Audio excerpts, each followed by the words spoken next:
Aqui está Nancy DeMoss Wogemuth. O Salmo 85 diz que em Cristo o amor e a fidelidade se encontrarão, a justiça e a paz se beijarão. Cristo é aquele que incorpora perfeitamente tanto a graça quanto a verdade. Este é o Aviva Nossos Corações, com Nancy DeMoss Wogemuth, autora de Um Lugar Tranquilo, na voz de Renata Santos. É possível ser mansa e confrontar alguém sobre o pecado em sua vida? Nancy vai explorar isso na série A Beleza da Mansidão.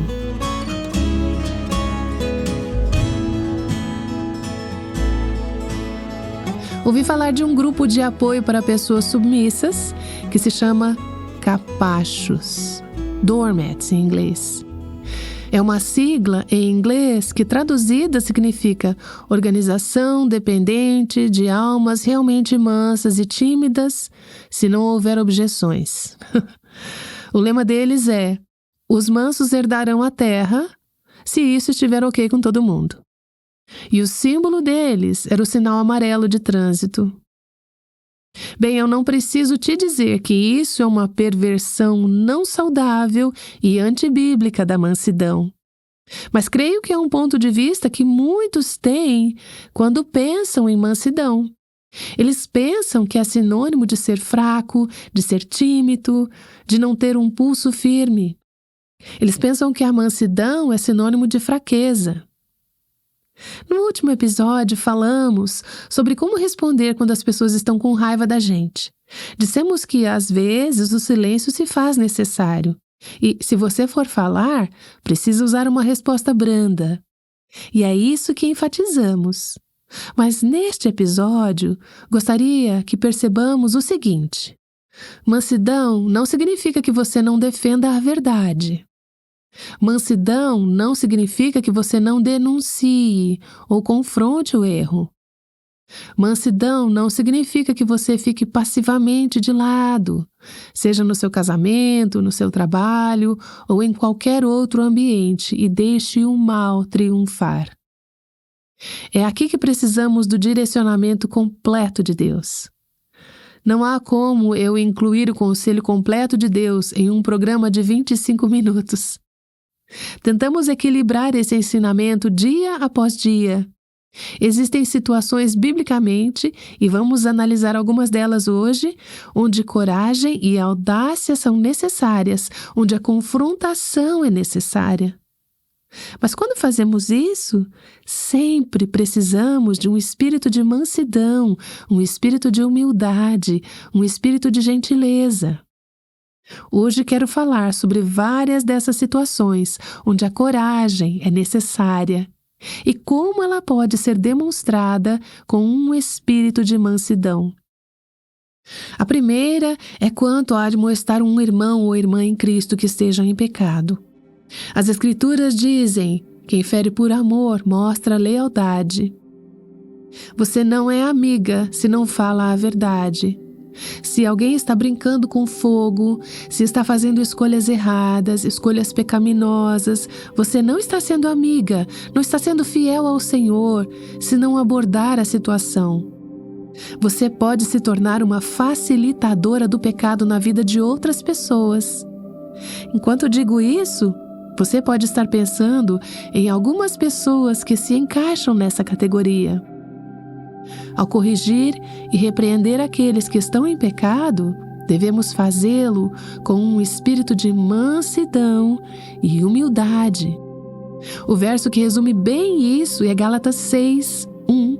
Diz assim: irmãos, se alguém for surpreendido em algum pecado, vocês que são espirituais deverão restaurá-lo com mansidão. Cuide-se, porém, cada um, para que também não seja tentado.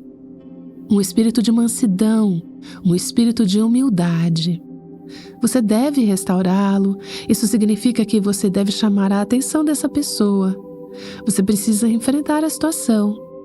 Você precisa ajudá-la a enfrentar o pecado, mas você faz isso de uma maneira mansa e gentil.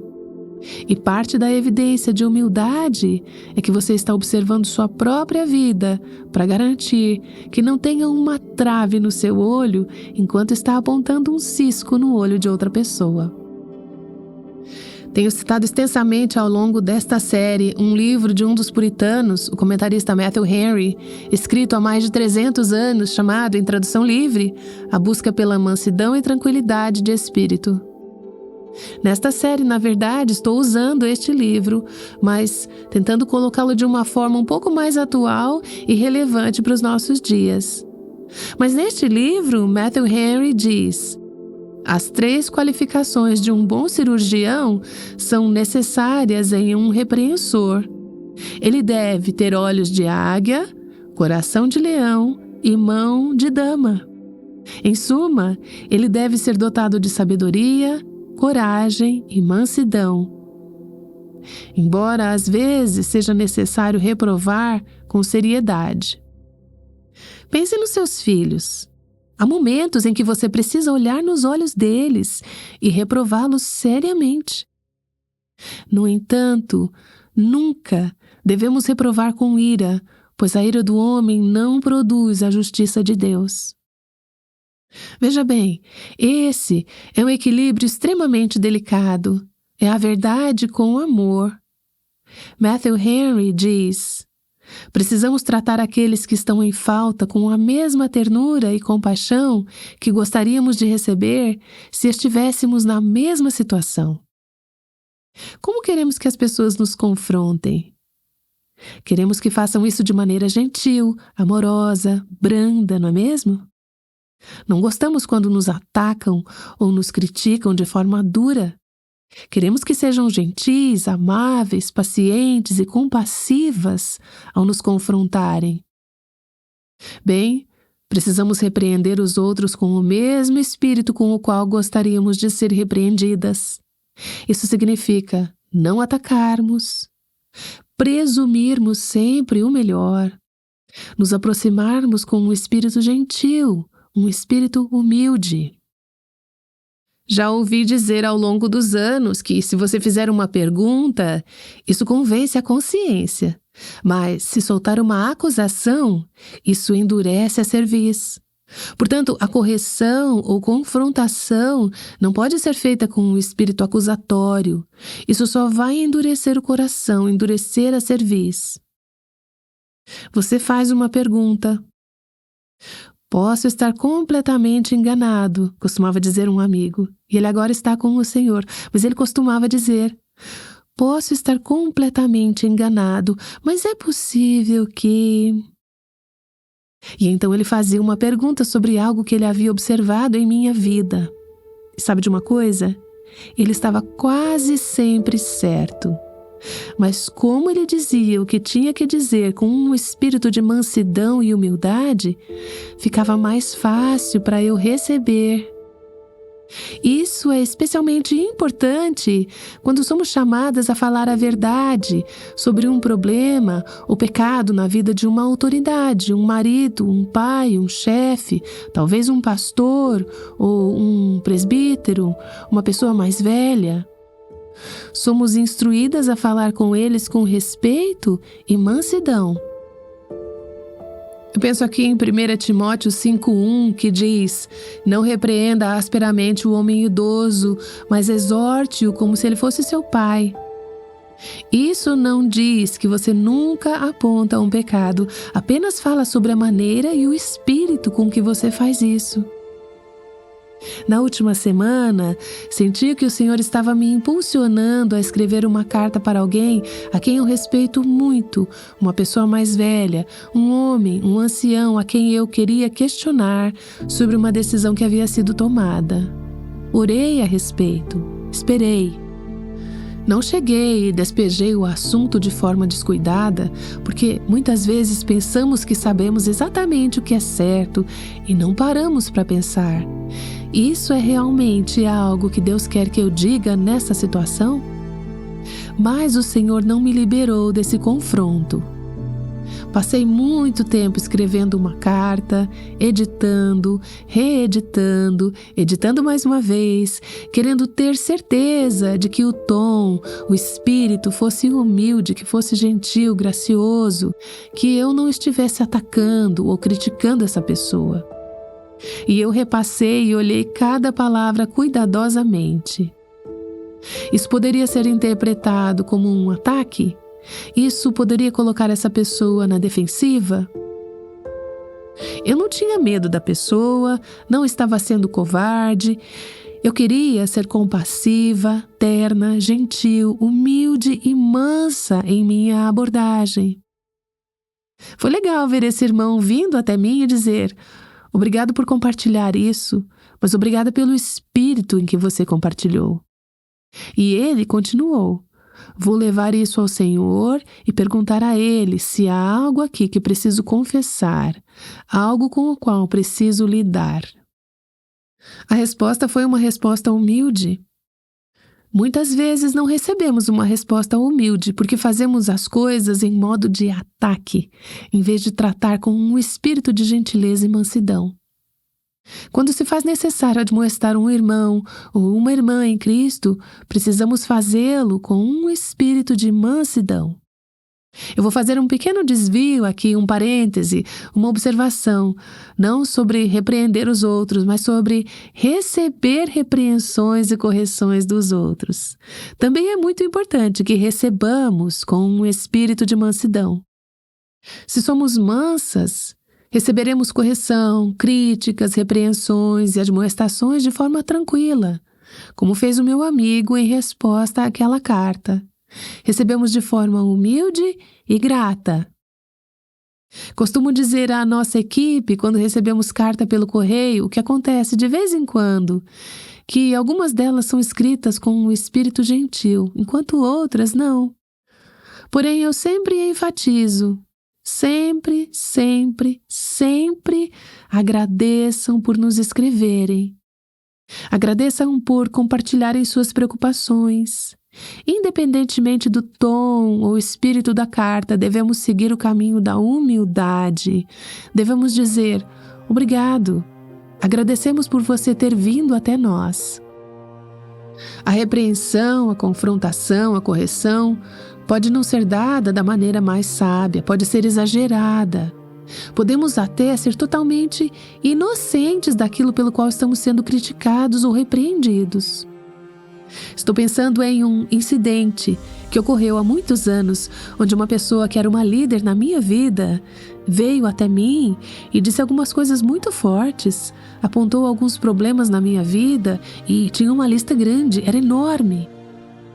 Essa pessoa era alguém que eu respeitava, admirava, era uma autoridade em nosso ministério. Mas essa pessoa disse algumas coisas muito fortes e com um espírito áspero. E eu não reagi com um espírito de mansidão. Fiquei magoada, fiquei arrasada. Eu só ficava repetindo na minha mente tudo que ela tinha me falado. Minha reação interna, não sei se acabei expressando isso de alguma forma àquela pessoa, mas minha reação do coração foi raiva. Foi defensiva, foi orgulho. Eu me senti rejeitada. Eu ressenti a pessoa por um longo tempo. Muitos meses, 1 ano e meio. Até certo ponto eu fiquei remoendo isso na minha mente e fiquei muito magoada com aquela pessoa. Conforme Deus começou a trabalhar no meu coração nessa área, eu cheguei a ver que havia mais do que um grão de verdade no que foi dito. Olhando para trás, havia circunstâncias que posso ver por que essa pessoa naquela situação pareceu mais dura. Eu já perdoei essa situação e essa pessoa há muito tempo. Mas eu tinha acabado de dizer: nada disso é verdade. Eu mantive essa posição por meses. Mas uma vez que o meu coração se humilhou, eu pude ver que havia alguma verdade no que ela tinha me dito. O que aconteceu? Eu reagi ao exagero e perdi a verdade que Deus queria que eu visse naquela situação, que eu precisava ver, mas perdi por ter reagido à maneira como foi me apresentado. Responda com humildade. Pode ser exagerado, pode nem ser verdadeiro, mas Deus pode usar algo crítico, feio e falso que é dito para ajudá-la a ver algo em seu coração que é verdadeiro, para ajudá-la a desenvolver um espírito de mansidão. Você nunca vai errar seguindo o caminho da humildade. Então vamos voltar às situações em que precisamos confrontar, precisamos ter coragem e ousadia, mas fazemos isso com um espírito de mansidão. Primeiro é admoestar uma irmã ou irmã que está pecando. Uma segunda área é corrigir aqueles que se opõem à verdade. Há um momento para repreender, expor, opor-se ao pecado e à falsa doutrina. Sabemos que Jesus era manso e humilde, mas confrontou os fariseus. Ele fez isso de uma maneira muito direta e franca. Mas ele não fez isso em autodefesa ou autopromoção. Ele não fez isso com raiva pecaminosa. Era a justiça de Deus nele que queria defender a glória e a verdade divina. Já falamos sobre como as Escrituras dizem que Moisés era o homem mais manso e humilde sobre a face da terra. E ainda assim, você o vê enfrentando o faraó, o rei do Egito, e dizendo: você precisa sair do caminho de Deus, você está errado. Vemos Moisés ficando com raiva do pecado do povo de Deus no incidente do bezerro de ouro e os repreendendo por sua idolatria. Ele pede ação disciplinar e ainda assim, essa é a ação de um homem manso. Houve outra situação na vida de Moisés, você lembra? Onde ele permitiu que a ira justa se transformasse em ira ímpia. Aqueles que se opõem à verdade, muitas vezes fazemos isso com raiva ímpia.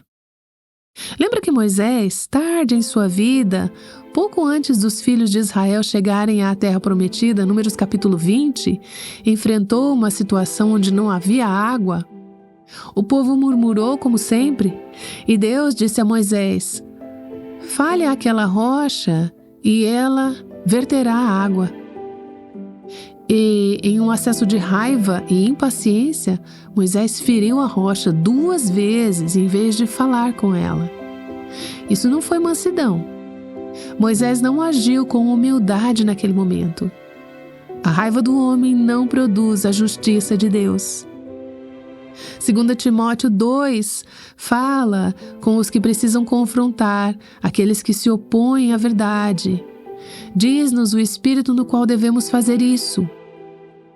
Evite as controvérsias tolas e inúteis, pois você sabe que acabam em brigas. Ao servo do Senhor não convém brigar, mas sim ser amável com todos, apto para ensinar, paciente.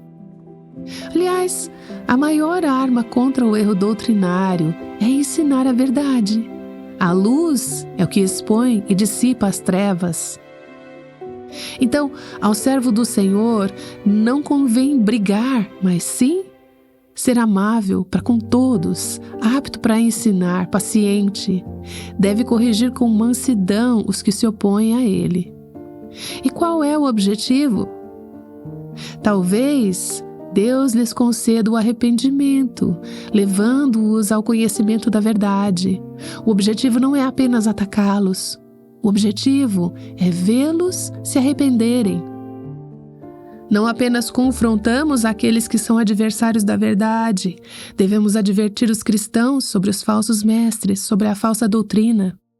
Vemos claramente que os cristãos precisam ser alertados contra falsos mestres, tanto no livro de 2 Pedro, como no livro de Judas. Pedro e Judas usaram uma linguagem bem forte para descrever esses falsos mestres, mas estão fazendo isso com um espírito de humildade e mansidão. Eles estão dizendo, ainda que em mansidão, que isso não pode ser tolerado na igreja. No capítulo 2 do Apocalipse, Jesus mesmo diz à igreja: no entanto, contra você tenho isto. Você tolera Jezabel, aquela mulher que se diz profetiza. Com os seus ensinos, ela induz os meus servos à imoralidade sexual e a comerem alimentos sacrificados aos ídolos. Jesus disse: o fato de vocês tolerarem ela na igreja, essa mulher que está trazendo ensinamentos falsos, está errado. Vocês não podem tolerar isso. Vocês devem ser mansos, mas não podem tolerar doutrina falsa. E então Jesus diz: e aqui é onde você vê seu espírito de mansidão. Dê-lhe tempo para que se arrependesse da sua imoralidade sexual. Eu dei tempo para ela se arrepender. Ele continua a dizer: mas ela não quer se arrepender. Portanto, eu a julgarei. No final, Deus julgará aqueles que se recusam a se arrepender. Mas o desejo de Cristo é que o pecado seja exposto, tratado e que leve ao arrependimento. Esse é sempre o desejo do coração, quando confrontamos o erro, quando confrontamos aqueles que se opõem à verdade. Queremos que eles se arrependam e nos importamos com a glória de Deus e com a igreja e nos importamos com os cristãos para que sejam completos e protegidos em Cristo. Este é o principal motivo de um coração humilde. Aqui está outra situação onde precisamos ter um espírito de mansidão, e é quando estamos defendendo nossa fé com aqueles que são incrédulos. 1 Pedro capítulo 3, começando no versículo 15, diz: antes, santifiquem Cristo como Senhor em seu coração. Estejam sempre preparados para responder a qualquer que lhes pedir a razão da esperança que há em vocês. Contudo, façam isso com mansidão e respeito. Defenda a sua fé. Explique por que a palavra de Deus é verdade e o erro é erro. Dê uma razão, dê uma explicação. Faça uma apologia. Essa é a defesa da fé. Mas defenda com gentileza e respeito. Se você sair e perguntar às pessoas na rua o que elas pensam sobre os cristãos hoje, ouvirá muitas pessoas dizerem que os cristãos são briguentos, que eles são contenciosos, que têm um espírito desagradável ou áspero.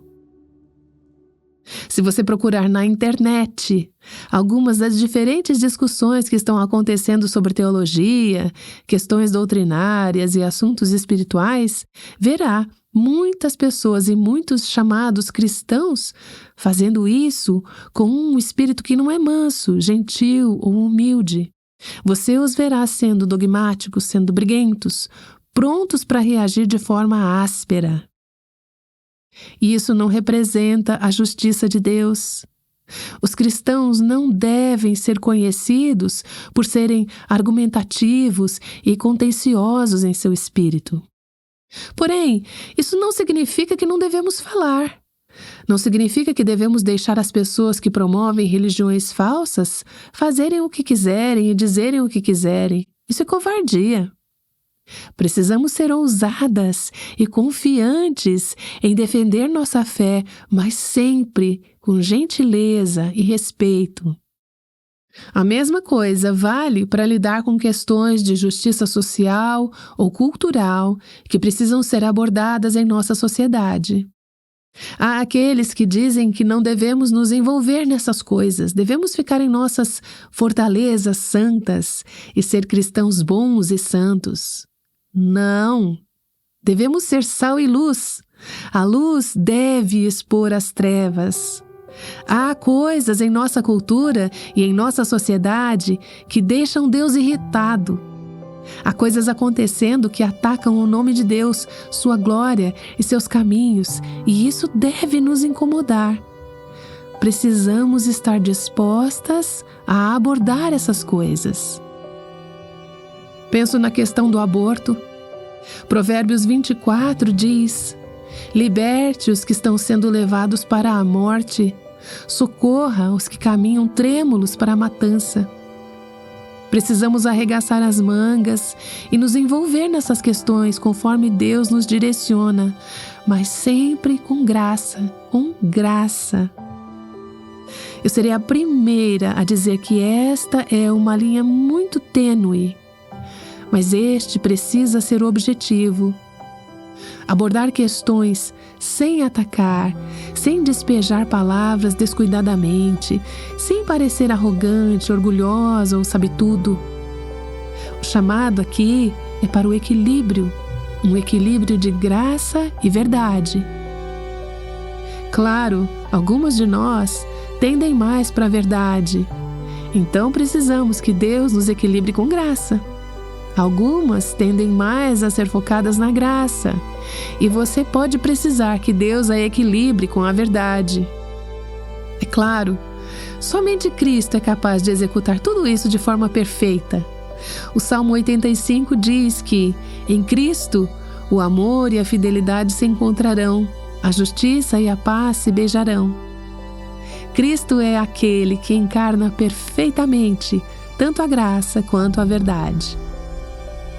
Eu amo o trecho do Salmo 45. Nele vemos um equilíbrio na imagem que o Antigo Testamento faz de Jesus. Este é um salmo messiânico falando de Cristo. Diz assim: És dos homens o mais notável.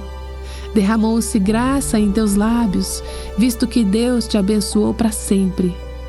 Prende a espada à cintura, ó poderoso. Cobre-te de esplendor e majestade. Na tua majestade, cavalga vitoriosamente pela verdade, pela misericórdia e pela justiça. A graça está em seus lábios. Amarre a espada à sua coxa. Isso me lembra daquela imagem em Apocalipse 19:11 do homem vindo em um cavalo branco. Seu nome é Fiel e Verdadeiro. Ele julga e guerreia com justiça. Ele é cheio de graça e cheio de verdade. Ele é cheio de misericórdia e ainda assim ele faz uma guerra justa contra o pecado. Em Cristo vemos o poder da humildade melhor do que em qualquer outro lugar da Bíblia. O poder da humildade. Humildade não é fraqueza. Humildade é o poder de Deus sob controle, sendo liberado em e por meio de nossas vidas. Vemos isso no capítulo 5 do livro de Apocalipse, onde temos essa imagem dupla de Cristo. Você se lembra de como havia o livro com 7 selos e ninguém no céu, na terra ou debaixo da terra conseguia abrir os selos? E João diz: Eu chorava muito, porque não se encontrou ninguém que fosse digno de abrir o livro e de olhar para ele. Então um dos anciãos me disse: Não chore. Eis que o leão da tribo de Judá, a raiz de Davi, venceu para abrir o livro e os seus 7 selos. Você vê Aslan, a imagem de Cristo, o leão da tribo de Judá, a raiz de Davi, o rei conquistador. E João olha no próximo verso. Depois vi. O que ele viu? Um cordeiro que parecia ter estado morto em pé, no centro do trono, cercado pelos 4 seres viventes e pelos anciãos. Quem é o cordeiro? O cordeiro é o leão. Quem é o leão? O leão é o cordeiro. Quem é o leão e o cordeiro? É Cristo, cheio de graça e de verdade. Ele, o cordeiro, se aproximou e recebeu o livro da mão direita daquele que estava assentado no trono. Ao recebê-lo, os 4 seres viventes e os 24 anciãos prostraram-se diante do Cordeiro. E eles cantavam um cântico novo: Tu és digno de receber o livro e de abrir os seus selos. Ninguém mais poderia fazer isso. Você não esperaria que um cordeiro conseguisse conquistar. Mas é o cordeiro que conquista. Como ele faz isso? Pois foste morto. O Filho de Deus, manso, humilde, sem pecado, vai para a cruz e leva sobre si toda a ira de um Deus santo contra todo o pecado de todas as pessoas que já viveram. pela sua humildade, pelo sacrifício de sua vida, pelo seu sangue. Pois foste morto e com o teu sangue compraste para Deus gente de toda tribo, língua, povo e nação. Tu os constituíste reino e sacerdotes para o nosso Deus, e eles reinarão sobre a terra. A cruz é o supremo ato de humildade. E ainda é o ato mais poderoso da história do universo. É através da cruz que os cativos foram libertos, que os pecadores foram resgatados. O Cordeiro foi morto e ele reinará para sempre. Nancy DeMoss Wolgemuth tem nos mostrado o equilíbrio entre força e mansidão. É possível demonstrar ambos através do poder de Deus. O programa de hoje faz parte de uma série chamada A Beleza da Mansidão. Como Nancy disse hoje, crescer em mansidão resultará em mostrarmos mais bondade aos outros, mesmo em meio a confrontos difíceis. Você gostaria de aprimorar sua bondade? Quero lhe falar sobre um livreto de nossa apresentadora, Nancy DeMoss Wolgemuth. É Uma Bondade Mais Profunda. Ela nos mostra como a nossa bondade deve ser um reflexo da bondade que Cristo nos mostrou. E a equipe do Aviva Nossos Corações escreveu uma lista prática de 100 tipos de bondade para acompanhar este livreto. Como forma de agradecimento, enviaremos uma cópia desse livreto quando você fizer uma doação de qualquer valor. Envie o comprovante para contato@avivanossoscoracóis.com e solicite a sua cópia deste livreto. Para fazer sua doação, visite nosso site www.avivanossoscoracóis.com e clique na aba Doação. Bem, temos explorado o tema da mansidão ao longo de vários episódios. Amanhã vamos ver como a mansidão se aplica a nós mulheres no século XXI. Aguardamos você amanhã aqui no Aviva Nossos Corações. O Aviva Nossos Corações é o ministério em língua portuguesa do Revive Our Hearts com Nancy DeMoss Wolgemuth, chamando as mulheres à liberdade, à plenitude e à abundância em Cristo.